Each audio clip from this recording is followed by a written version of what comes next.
Proti je samozrejme Samuelson, ale ten neúspel v súboji s dvojicou súperov.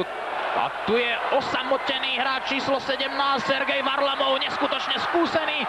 Svieti červené svetlo za bránkou, tak to je neprehľadná situácia. Podľa toho, že svieti červené svetlo, by samozrejme gól padol, ale už rozhodca Vladimír Šindler ukazuje, že sa bude telefonovať, že bude volať videorozhodcovi, ktorý musí rozriešiť celú situáciu. Ešte raz sa môžeme pozrieť na Sergeja Varlamova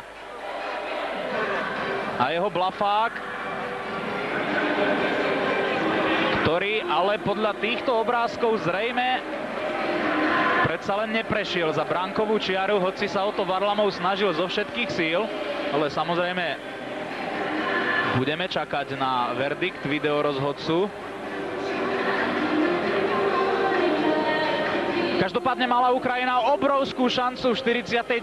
minúte sa dostať do vedenia 3-2. Presne za takéhoto stavu, teda 2-2, Švédi pred 2 rokmi čakali s veľkou úzkosťou na verdikt Vladimíra Šindlera. Vtedy sa totiž hralo finále, predĺženie finále majstrovstiev sveta. Vtedy však Vladimír Šindler po tom, čo skončil dlhú konzultáciu s videorozhodcom, ukázal na stred ihriska. Teraz nie, teraz rozpažil. To znamená, že sme videli dobre, gól to nebol. Lundqvist tretíkrát neinkasoval.